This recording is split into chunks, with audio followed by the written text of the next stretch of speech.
복된 주일입니다. 우리 찬양의 가사처럼 오늘 예배에 오신 모든 성도님들, 우리의 모든 마음의 상처들이 주의 은혜로 고쳐지는 놀라운 은혜의 역사가 있기를 축복합니다. 오늘은 마태복음 21장을 통해서 열매 맺는 백성의 축복이라는 제목으로 말씀의 은혜 나누도록 하겠습니다. 지난 3주에 걸쳐서 오늘까지 공통되는 주제는 이제 포도나무가 등장을 했죠. 3주 전에 예수 그리스도, 우리 하나님께서 이스라엘이라는 포도나무를 심으셨다라고 말씀드렸습니다. 그리고 지난주에 이 땅에 생명의 나무로 오신 예수 그리스도와 함께 연합하는 것이 영적 성장의 축복이다라고 말씀드렸죠. 오늘은 포도나무가 맺는 열매에 대해서, 수확에 대해서 함께 묵상하고 은혜를 나누고자 합니다. 오늘 본문에 비유가 등장을 합니다. 예수님께서 이 비유를 말씀해 주시죠. 어느 포도원의 주인이 농부에게 포도원을 맡기고 떠나시게 됩니다. 그리고 이 포도원에 열매를 거두게 되었을 때에 그 농부들에게 열매를 수확하기 위해서 종들을 보내게 되죠. 그런데 이 악한 농부가 주인이 보낸 종들을 하나하나 거부하고 처단하고 죽이는 것을 보게 됩니다. 주인이 종들의 수가 별로 없어서 그랬는가 보다, 또 더 많은 종들을 보내게 되죠. 그런데 여전히 악한 포도원 농부는 주인이 보낸 종들을 거절하며 그들을 쫓아내고 몰아냅니다. 주인이 생각하다 못해서 아니 어떻게 이런 일이 있을 수 있나, 이런 참남한 일이 있나, 주인의 아들을 보내게 되죠.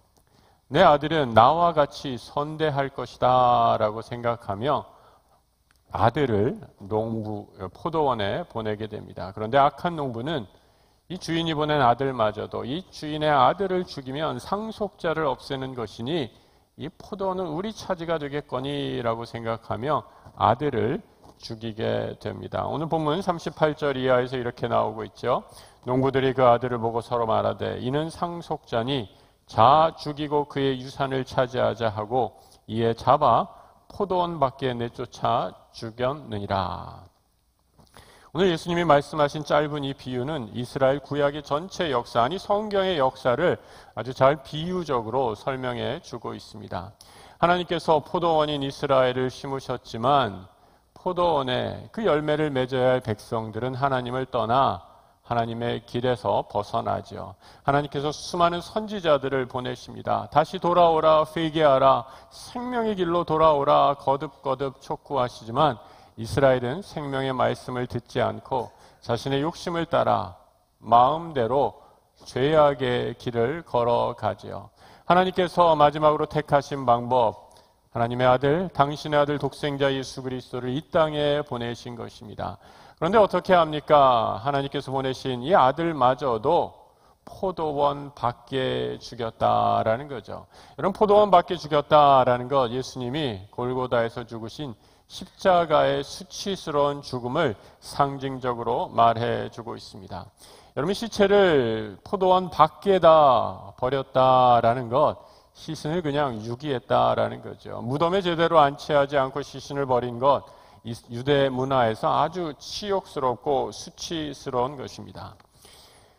여러분, 우리나라에만 있고 우리 주변에 있는 국가들, 중국과 일본에는 없는 아주 독특한 형벌 제도가 하나 있습니다. 그것은 바로 사약이라는 제도이죠. 여러분, 사극에서 사약을 받는 장면 생각나십니까?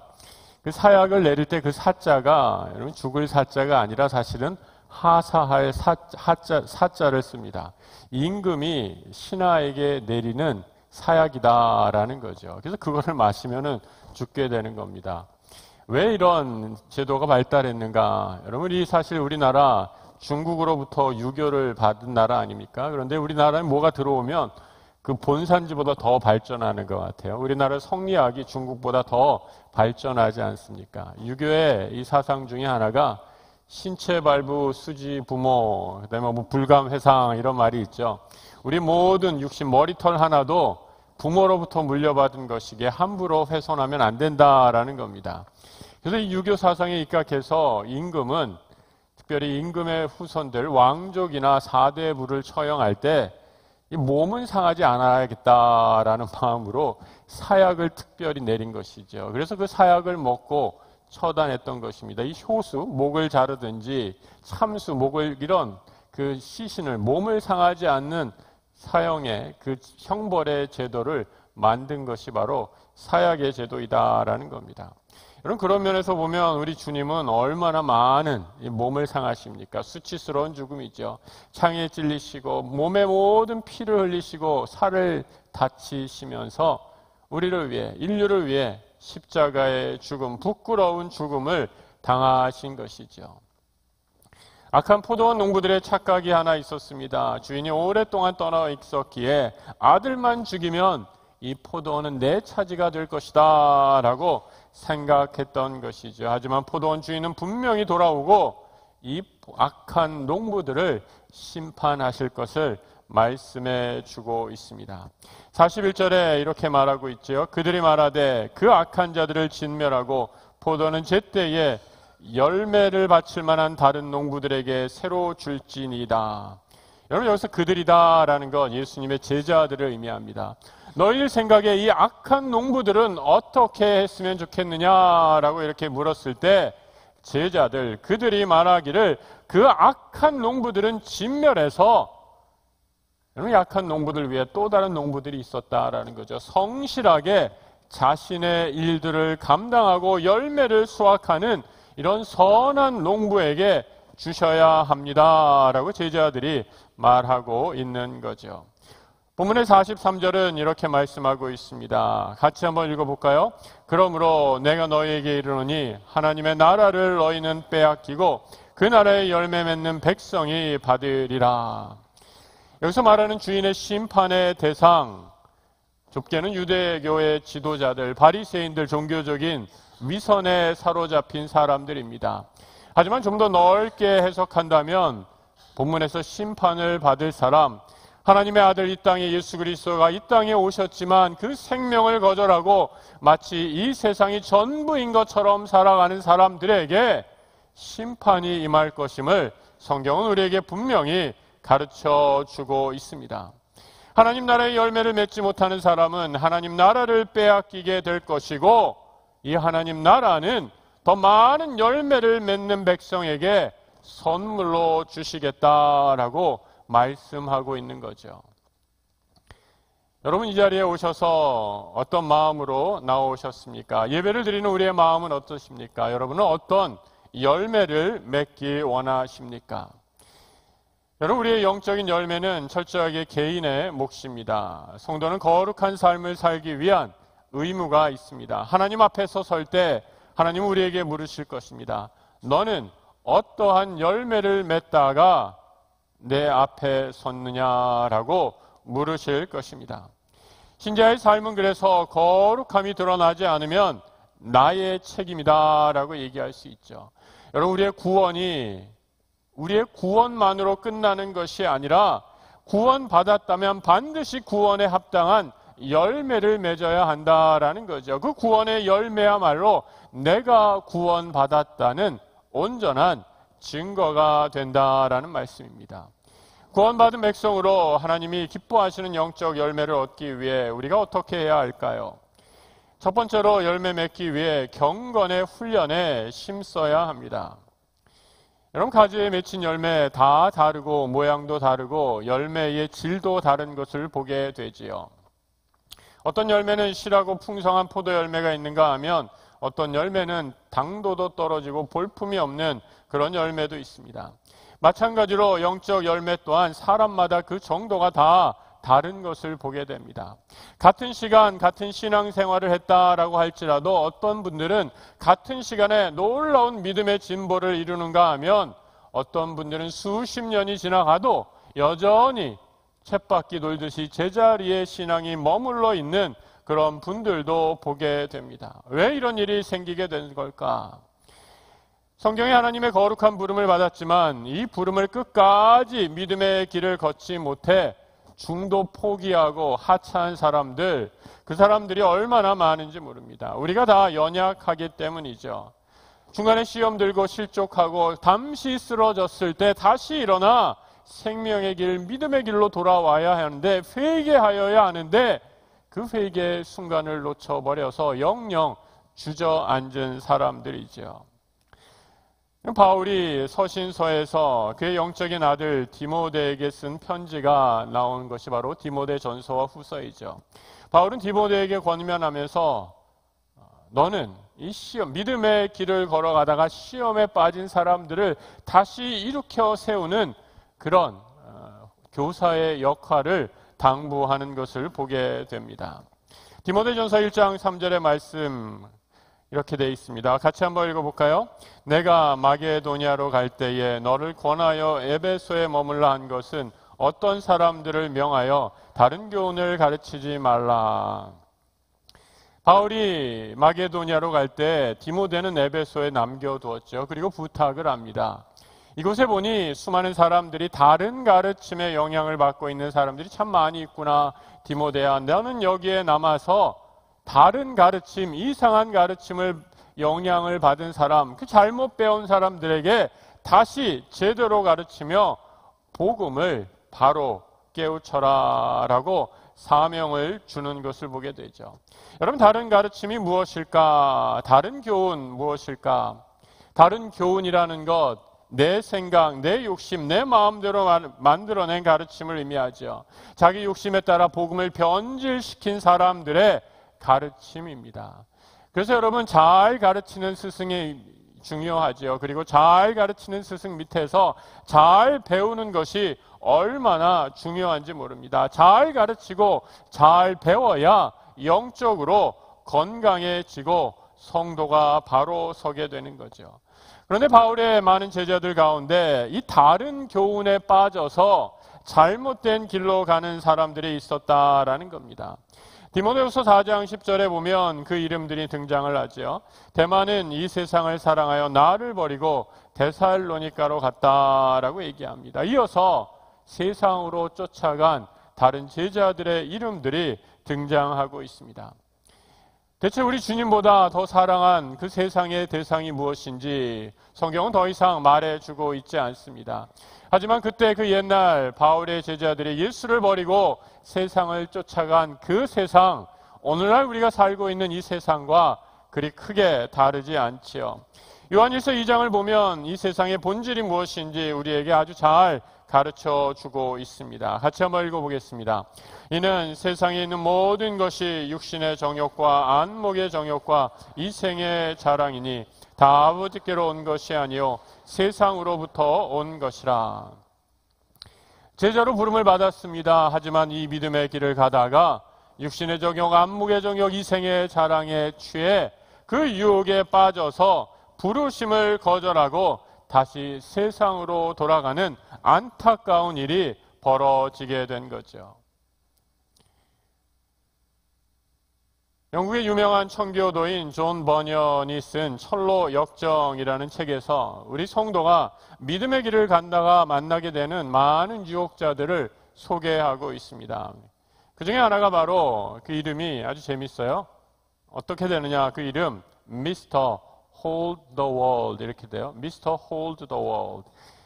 우리말로 표현하자면 세상을 붙잡아 씨, 뭐 이 정도 될 것 같아요. 재미있는 이름이죠. 이름이 세상을 붙잡아 씨입니다. 너는 왜 이렇게 믿음의 길을 가느냐? 세상을 붙잡고 편하게 그 세상의 길로 가야 인생 성공하는 것 아니냐라고 하면서 믿음의 길, 순례의 길을 걸어가는 크리스찬을 유혹하고 있는 거죠. 또 하나 나타나는 사람, 어떤 사람이 등장하느냐? Mr. Money Love. 돈을 사랑시, 뭐 돈 사랑시, 돈에 취해서 살아가는 사람이 등장하는 거죠. 세상을 살아갈 때 눈에 보이는 재물만큼 중요한 것이 어디 있느냐라고 하면서 유혹의 길로 끊임없이 유혹하게 됩니다. 그리고 맨 마지막에 만나는 사람, 그 사람의 이름도 재밌어요. Mr. Save All. 몽땅 다 가져오시죠. 모든 것을 다 나만을 위해 살아가는 그런 수전노와 같은 사람, 나눌 줄 모르고 자기의 유익, 욕심만, 욕망만을 쫓아 살아가는 사람을 그려주고 있습니다. 성도인 크리스찬이 믿음의 길을 갈 때 사탄은 우리가 세상을 붙잡고 눈에 보이는 욕망, 욕심을 쫓아 살아가도록 끊임없이 부추기고 있죠. 여러분, 강단에서 교육자들이 성경을 읽읍시다, 기도합시다, 서로 나누는 삶을 실천합시다 수십 번 말합니다. 이 모든 것들은 우리들의 영적인 성장을 위한 하나의 방편을 말하는 것이죠. 여러분, 이런 모든 훈련들은 거룩한 열매를 맺는데 아주 큰 도움이 되기 때문입니다. 물론 이런 것들 위해 여러분께서 가지고 있는 나만의 좋은 영적 훈련의 방법이 있다면 그것을 열심히 하는 것도 도움이 됩니다. 기독교 역사상 탁월한 믿음의 진보를 이룬 분들 중에 영적인 훈련을 게을리해서 믿음의 성장을 이루었다라는 분은 제가 알기로는 단 한 사람도 없습니다. 훈련을 소홀히 하면 영적 성장을 기대하는 사람, 마치 농부가 밭에 씨를 뿌려놓고 아무것도 안 하고 뒷짐지며 열매를 기다리는 그런 어리석은 농부와 다를 바가 없습니다. 하나님은 열심히 땀을 흘리는 자에게 영적 성장의 축복을 주십니다. 나는 너무 고상해서 그렇게 열심히 안 해도 열심히 일하는 사람, 열심히 봉사하는 사람, 열심히 신앙생활하는 사람, 좀 광신도 같아요 라고 생각하는 분 있습니까? 그런 사람, 교만한 사람에겐 결코 영적 성장의 열매를 허락하지 않으십니다. 날마다 말씀으로 무정하고 쉬지 않고 기도함으로 하나님의 은혜의 전신갑주를 입고 믿음의 경주에서 승리하는 우리 성도들 되시기를 주님의 이름으로 부탁합니다. 두 번째로 우리가 영적 열매를 풍성히 얻기 위해 이 영적 열매는 싸움으로 얻어진다라는 거죠. 투쟁으로 얻어진다라는 겁니다. 여러분, 우리 장로교 신학의 중요한 뿌리를 갖고 있는 이 웨스트민스터 신앙 고백이라는 이 교리 문답서가 있습니다. 요리 문답서 17조에 이 성도의 견인이라는 항목이 나오죠. 성도가 어떻게 자신의 믿음을 잘 유지할 수 있는가. 근데 그 여러 항목 중에 이런 조항이 있어요. 그리스도 안에서 거듭나고 세례를 받은 우리도 많은 죄를 짓는다. 그러므로 만약 우리가 죄 없다 하면 우리는 스스로 속이는 것이고 진리가 우리 속에 없는 것이다. 우리 요리 문답서에 있는 내용 가운데 하나입니다. 우리가 구원받았습니다. 구원받아서 하나님의 자녀가 되었지요. 그런데 여러분, 구원받았다고 하나님께서 우리를 구원해 주셨다고 예수 그리스도의 보혈의 피로 우리가 깨끗함을 받았다고 우리 안에 있는 모든 죄가 다 사라지는 것은 아니죠. 신기한 이상한 일 아닙니까? 하나님이 용서해 주셨는데 왜 우리 안에 여전히 죄의 뿌리, 죄의 능력이, 죄의 힘이 남아있을까? 그만큼 우리의 죄의 힘이 강력하다라는 거죠. 여러분, 우리가 구원을 위해서 단 하나도 우리의 힘으로 더 노력할 것은 없습니다. 우리는 구원에 있어서는 완전하게 예수 그리스도의 보혈의 피로 구원받은 사람들이기 때문이죠. 구원에 있어서 여러분이 더하거나 뺄 것이 없습니다. 우리 주님의 보혈의 피를 통해 우리는 온전하게, 완전하게 하나님의 자녀로 구원을 입었기 때문이죠. 하지만 구원을 입었다고 우리가 아무것도 안 하는 것은 결코 아닙니다. 구원 입은 백성은 이에 따라 그 구원에 합당한 열매를 맺기 위해 최선의 노력을 다해야 하는 것이죠. 그래서 여러분, 우리 안에 구원의 은혜로 구원받았다고 저절로 거룩해지는 것이 아닙니다. 여전히 질기고 질긴 죄의 본성이 남아있기 때문이죠. 거룩한 열매는 그래서 남아있는 죄와의 영적인 싸움을 통해 이 싸움에서 승리해야 맺어지게 됩니다. 여기서 영적 투쟁이다라고 하면 눈에 보이는 싸움이 아니라 나의 내면에 일어나는 갈등이죠. 육체와 영의 사투라고 얘기할 수 있습니다. 갈라디아서 5장 17절에 이렇게 말씀하고 있어요. 육체의 소욕은 성령을 거스리고 성령은 육체를 거스르나니 이 둘이 서로 대적함으로 너희가 원하는 것을 하지 못하게 한다라는 거죠. 여러분, 그래서 우리 안에 이 내면의 갈등, 영적인 갈등이 있다라는 것 아주 내가 건강하다는 증거입니다. 오히려 나의 내면에 아무런 갈등, 내 욕심과의 싸움을 느끼지 못한다면 오히려 그것이 더 병들어 있는 상태다라는 거죠. 여러분이 보시기에 가장 경건해 보이는 내가 존경할 만한 신앙의 분을 한번 생각해 보시기 바랍니다. 그 어른을 생각할 때 그 얼굴만 봐도 은혜가 될 때 여러분, 그분은 어떤 사람인가? 그분이 완벽해서가 아니라 그분 안에 있는 육신을 향한 욕망을 하나님의 말씀으로 이겨 승리한 사람, 그래서 하나님의 뜻을 따라 살기로 결심한 사람이 우리 눈에 보이는 참으로 경건한 사람의 모습인 거죠. 구원받았다고 해서 이제 모든 것을 다 이루었다고 착각해서는 안 됩니다. 구원받았다면 이제 선한 믿음의 싸움을 달려가야 하죠. 바울은 이를 너무나 잘 알고 있었습니다. 그래서 빌립보서 3장 13절 이하에서 이렇게 말씀하고 있죠. 같이 한번 읽어봅니다. 형제들아, 나는 아직 내가 잡은 줄로 여기지 아니하고 즉 뒤에 있는 것을 잊어버리고 앞에 있는 것을 잡으려고 표대를 향하여 그리스도 예수 안에서 하나님이 위에서 부르신 부름의 상을 위하여 달려가노라. 구원받았다고 바울은 결코 멈추지 않습니다. 믿음의 표대를 향하여 그는 더욱더 자신의 길을 달려가고 있는 거죠. 영어 표현 중에 no pain, no gain이라는 말이 있지 않습니까? 수고가 없으면 얻는 것도 하나도 없다라는 말이죠. 마찬가지로 십자가의 영광, 그 고난의 영광, 십자가의 고난의 면류관 없이는 하나님의 영광의 면류관도 없는 것이죠. 주님이 우리에게 주신 그 영광스러운 미래를 생각할 때 우리는 지금 당하는 어떠한 환난과 고난도 이겨낼 수 있는 힘을 얻게 됩니다. 철로 역정의 주인공인 크리스찬은 수많은 세상 유혹도 견디어내다가 마침내 고난의 언덕에 이르게 됩니다. 그리고 그 고난의 언덕을 홀로 걷다가 지쳐 쓰러지게 되죠. 바로 그때 하늘로부터 내리는 위로의 샘을 마시게 됩니다. 그리고 다시 힘을 얻게 되지요. 그 하늘로부터 내리는 위로의 샘, 그 말씀이 계시록 2장 5절에 있는 말씀이었어요. 한번 들어보시기 바랍니다. 그러므로 어디서 떨어졌는지 생각하고 회개하여 처음 행위를 가지라. 만일 그리하지 아니하고 회개하지 아니하면 내가 내게 가서 내 촛대를 그 자리에서 옮기리라.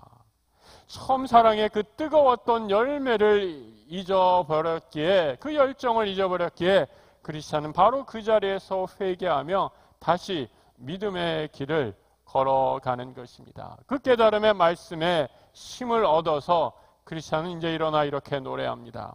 고개가 높아도 오르고 말겠어. 역경 따위가 날 막을 수는 없지. 생명으로 가는 길이 여기 있음을 알고 있으니 마음 단단히 먹자. 기죽을 일도 겁먹을 것도 없다. 쉽지만 끝이 비참한 그릇된 길을 걷기보다 힘들어도 바른 길을 가는 편이 훨씬 나으니. 믿음의 성도가 불러야 할 노래 아니겠습니까?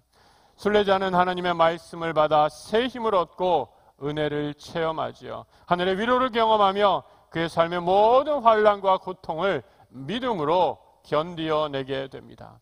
고난의 언덕길은 하나님 나라 영광의 시온성을 향해 가는 필수 코스임을 절대 잊지 마시기 바랍니다. 믿음의 길을 가는 영적 투쟁에서 우리 모든 성도들이 하늘의 음성으로 하나님 생명의 말씀으로 승리하게 되시기를 축복합니다. 셋째로 구원의 거룩한 열매, 그 열매는 구원의 완성으로 드러나게 됩니다. 하나님 나라의 풍성한 열매를 얻는데 가장 큰 장애물 중에 하나, 이제 되었다, 이제 이 정도면 하는 게으름이고 자기 만족입니다. 나는 구원받았는데 이제 더 이상 훈련 필요 없다. 내가 이 정도 직분인데, 내 신앙생활 이 정도 연차인데 뭐가 더 필요한가 착각하죠. 이제 천국 가는 티켓 확보해 놓았는데 훈련이니 거룩한 삶이니 듣기만 해도 부담스러운데 괜찮다라는 안일한 생각에 빠지게 되죠. 그런데 여러분, 성경은 우리를 이렇게 가르쳐주지 않습니다. 구원받았다면 말씀드린 것처럼 이 구원에 합당한 삶의 열매를 맺으라라고 말씀합니다. 구원에 합당한 삶의 열매야말로 내가 구원받았다는 온전한 증표가 되기 때문이죠. 하나님은 우리의 온전하지 못하다 할지라도 거룩에 이르려는 아주 작은 노력조차도 너무 기쁘게 받아주십니다. 마치 자녀의 부모를 향한 아주 서툰 사랑 표현이 우리의 부모의 마음을 한없이 기쁘게 하는 것처럼 우리의 아주 작은 선행, 우리 하나님이 얼마나 기뻐하시는지 모릅니다. 무엇보다도 이 선한 행실, 심판의 날에 하나님께서 우리에게 주시는 놀라운 하늘의 상급이다라고 말씀해 줍니다. 오늘 본문에서 비유해서 이를 열매, 포도나무의 열매라고 묘사하고 있죠. 성경의 다른 곳에서도 이를 증거해 주고 있습니다. 요한복음 5장 29절의 말씀 같이 한번 읽어봅니다. 선한 일을 행한 자는 악한 일을 행한 자는 심판의 부활로 나오리라. 고린도후서 5장 10절입니다. 이는 우리가 다 반드시 그리스도의 심판대 앞에 나타나게 되어 각각 선악간에 그 몸으로 행한 것을 따라 받으려 함이라.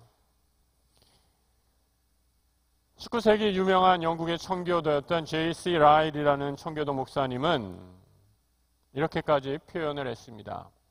이 땅에서의 거룩한 열매, 우리 성도들의 하루하루의 거룩한 삶은 천국에서 우리가 상상할 수 없는 놀라운 상급으로 이어진다라는 거죠. 여러분 혹시 이 자리에서 천국 가기 싫은 분 있으십니까? 아무도 없으시겠죠. 그런데 여러분 다 천국 가기 원하시는데 그런 생각 한번 해보셨어요? 천국 가면 무엇을 하시겠나? 천국에 가면 죽음도 없고 영원히 산다고 하는데 그 영원한 나라, 하나님 나라 천국에서 무엇을 하시는가? 여러분 우리는 이 땅을 살면서 노후를 대비하고 연금을 들고 뭐 여러 가지 보험을 들기도 합니다. 노년을 대비하는 아주 지혜로운 삶의 방식이죠. 그런데 여러분 영원한 나라 천국을 준비하며 여러분이 준비하는 것은 무엇이 있습니까? 그 J.C. 라일 목사님은 이렇게 말씀하고 있어요. 영원한 나라, 하나님 나라, 천국을 준비하는 삶은 천국 가서 시작하는 것이 아니라 바로 지금 이 땅에서 내가 살고 있는 이 땅에서 시작되어야 한다라는 거죠. 천국은 본질상 거룩한 곳이기 때문에 천국에서 정말 여러분들이 행복하려면 이 땅에서 훈련받고 준비하고 거룩한 삶을 연습해야 한다라는 겁니다. 천국에 갔는데 내 삶이 천국에서 어떻게 해야 할지 몰라 천국처럼 낯선 곳이 있다면 그런 느낌을 받는다면 얼마나 불행하겠느냐라고 질문하고 있죠. 우리가 이 땅에서 맺는 거룩한 열매 바로 하나님 나라 우리가 이르게 될 천국에서 상상할 수 없는 상급으로 돌아올 것임을 하나님은 약속해 주십니다. 이 놀라운 구원의 완성으로 우리의 거룩한 열매를 바라보며 이 땅에 하나님 나라의 거룩한 믿음의 경주를 더 열심히 힘을 내어 하나님의 뜻을 바라보며 목표를 향해 달려가는 열매 맺는 거룩한 백성들 되시길 우리 주님의 이름으로 축복합니다.